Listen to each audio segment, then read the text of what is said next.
Welcome to This Week in Marymount Warriors Athletics here at MarymountSports.com and ESP Media powered by Sidearm Sports. My name is Jason Griefer. As always, we're joined by the ever so traveling, loving Tom Nurl of Marymount Athletic Director. Tom, where are you from today? I am at the home of the baseball Warriors at Marymount Junior High, otherwise known as Fairfax Field. So we're out again, working on fields and soaking up the sunshine. And enjoying it before before the snow. The weird white substance comes down from the sky again in mid-April, which is welcome to spring in Cincinnati. Yeah, exactly. Although the weather people love it, gives them an extra 10 minutes on the newscast every night. So yeah. That's a whole other podcast we could have on that one for sure. Yes, let's jump right into it. And since you're at the baseball complex, let's talk about the baseball team here.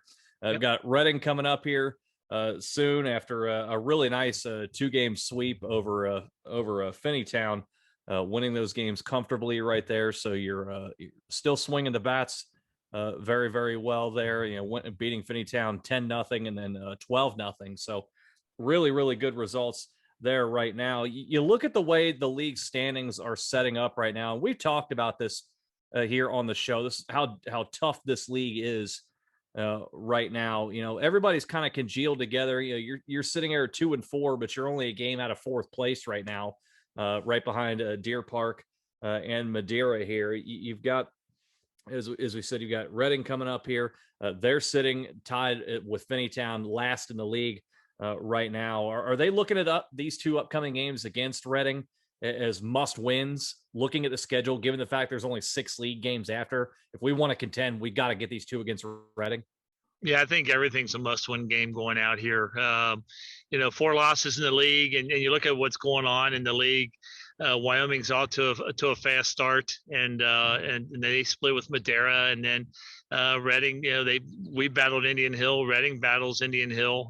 Some good games over there. So I said last week I thought 5 losses would take the league, and I'll still stand by that. I think there's a lot of good baseball left in this league, and we're going to see. A lot of teams have good pitching and good offenses, but the pitching dominates early. We're starting to come out. So we moved up today's game from yesterday to try to beat the snow, and we had an open date, so it'll work out.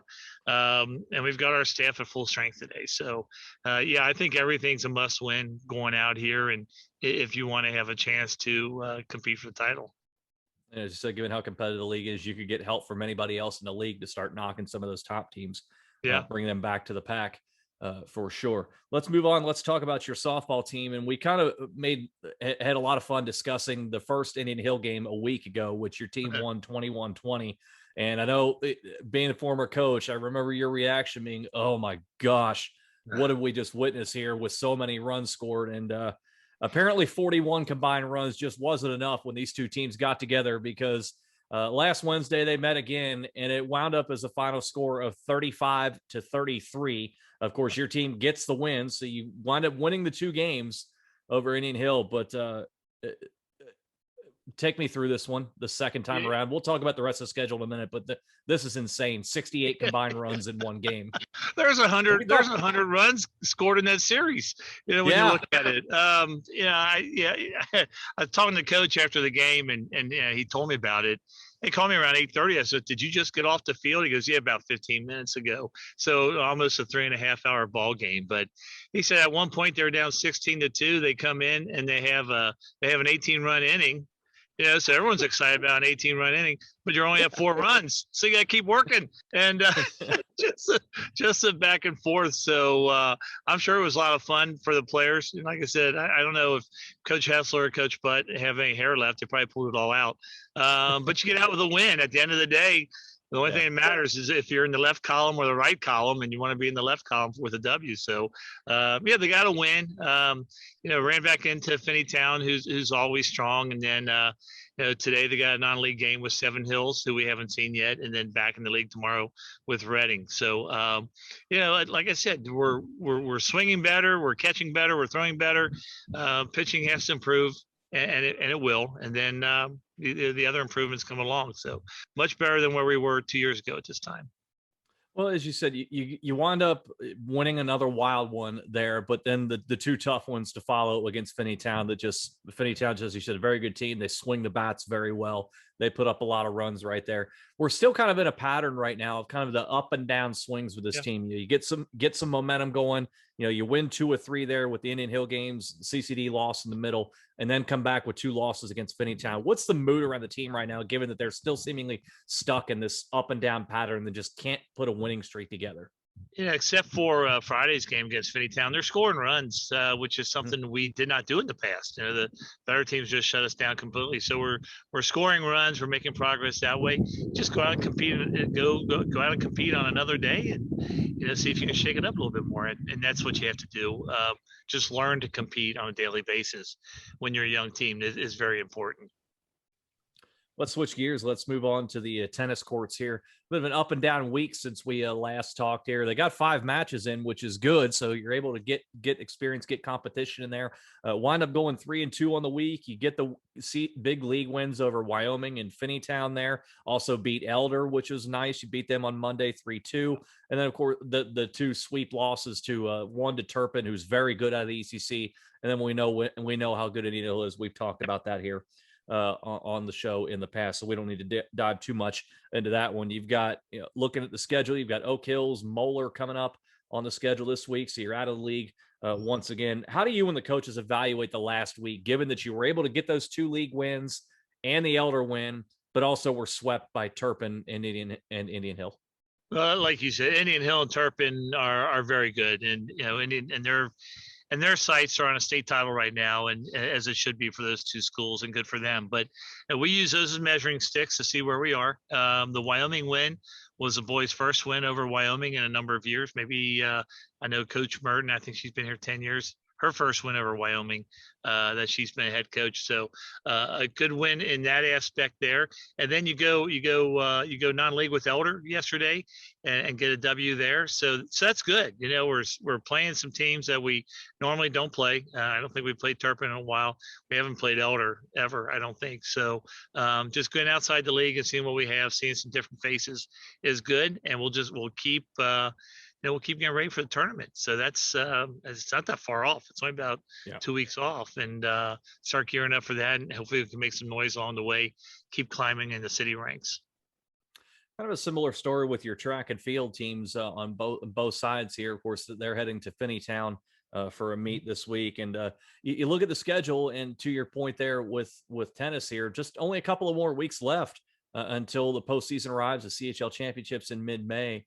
So it's not too far off in the distant future. Are we at the point now where the coaches are starting to push a little further to try and get the runners and the field athletes sort of peaking as they're heading into the postseason? Are we at that point yet, or do we feel like we still have maybe another week to go before we start that final push? We probably got about another 2 weeks to go, because we want to peak when we hit the CHL and the district tournaments, and then your athletes that you never going to coast through there.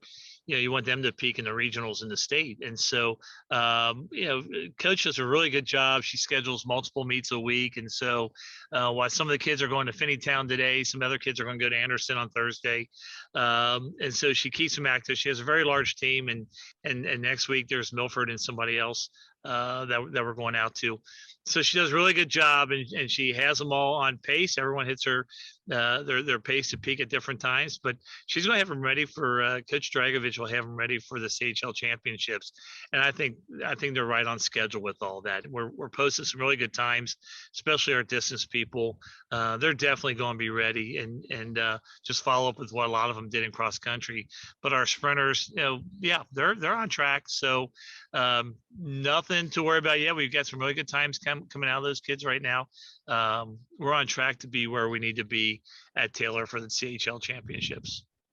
Are they wanting it to warm up outside, or do they prefer kind of the cooler type of atmosphere to run in? I think they kind of like the 60-degree weather. They don't want it too hot. A couple of years ago, we had our meet at the McKee Kiwanis meet at the high school, and it was like a high 70, 80-degree day, and it was too hot. And even the coaches were telling us we need more breaks because it's too hot too early. So I think with what we have coming up the next couple of weeks, right around the 70s, right around the averages, should be good once we get outside.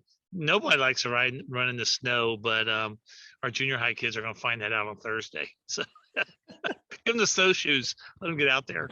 Yeah, that's some valuable experience you can't teach. You got to learn the hard way there. Yeah, just got to work through it. But yeah, it's springtime. This stuff will be gone in a couple of weeks, and then everyone will be complaining about turning their air conditioning on. Well, we'll see how the AC bill is at Marymount High School in a few weeks time here. So keep tabs on that there. Let's move on. Let's talk about lacrosse, and let's start with the boys first. Out of non-conference slate in the last week, you get a really big win over Elder, beating them 18-5. You know, it's always nice to get a win over a GCL squad, and especially like that. Then you beat Bishop Watterson, and we've talked about them. They're a very good squad. You beat them 8-5, and then St. X gets you 15-8. So able to put some goals in, but St. X, you know, they're always seem to have a team ready to go right there. And they've got Springboro coming up a little bit later on this week, and then actually a 1 week break for the first time in a while here, really since the end of March there. So a break coming here.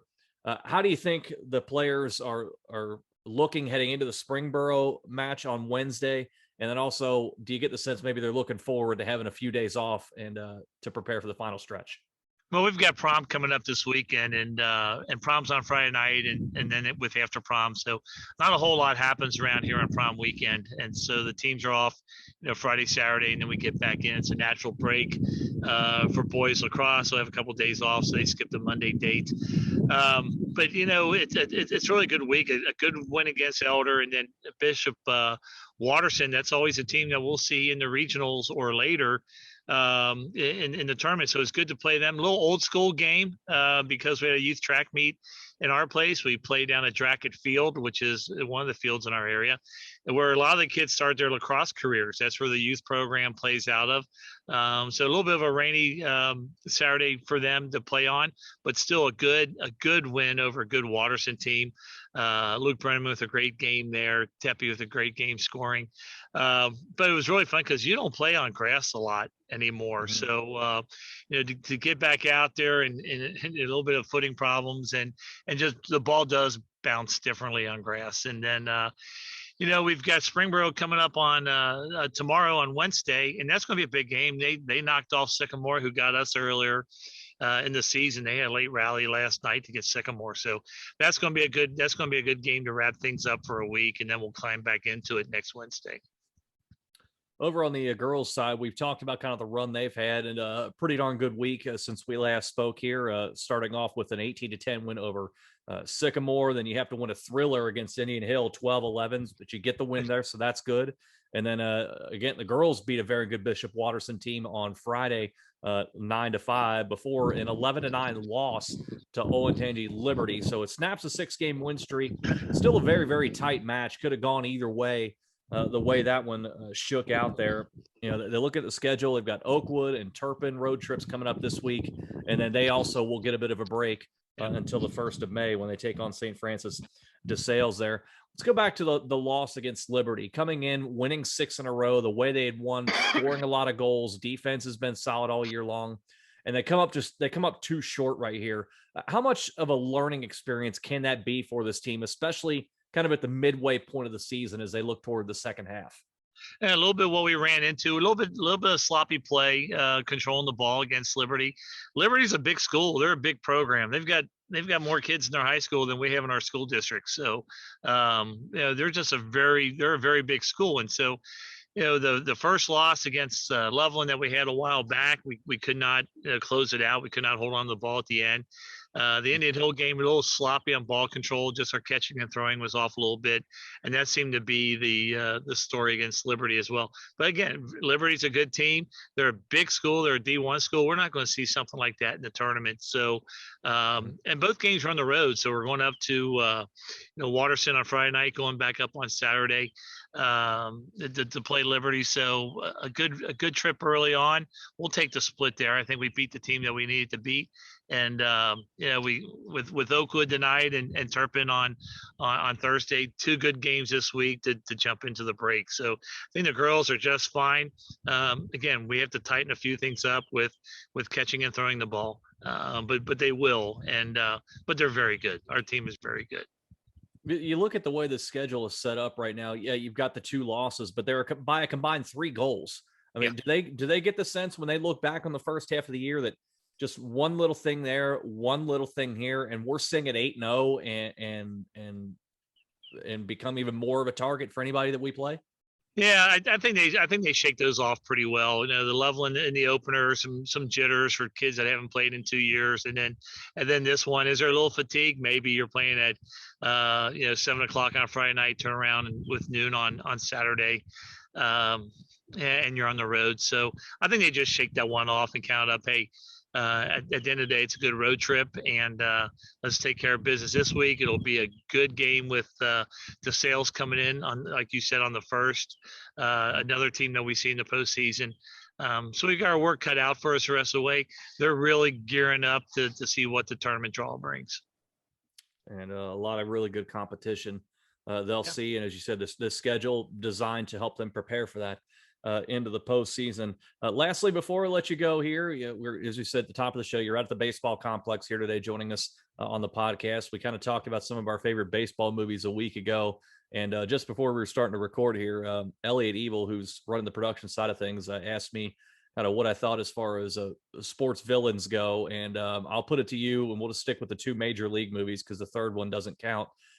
Who's a better villain for you, Clu Haywood or Jack Parkman?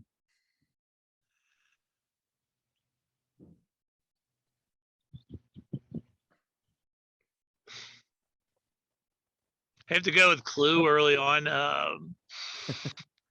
Yeah, I'd probably go with the general manager in for love of the game for pushing Kevin Costner to the end of his contract like that. But yeah, we'll go with Clu. that could work. Yeah. Oh, absolutely. Yeah. I mean, everybody's number. Clu was everybody's great though, and that great baseball voice and everything else. Played the part very well. So. Oh yeah. No doubt. Everybody's of course the number one villain in those movies is Rachel Phelps. For a lot of different reasons. Joe Booth for not coming through for Sereno. Sereno just took care of business on his own. He needs some help with the curveball there, and that just didn't happen there. So I think he's I think he's on the DL for the Reds right now. Aquino. He can't hit the curveball either. We'll see if he gets some help. Aristides Aquino does when he comes back from the injured list as well. And we'll see next week also where Tom Norrell is joining us from, because the traveling adventures never stop here on the podcast. So stay tuned next week when you listen to and hopefully watch this podcast. You'll find out where Tom is joining us from as we're wrapping up this week in Marymount Warriors Athletics here at MarymountSports.com and ESP Media, powered by Sidearm Sports.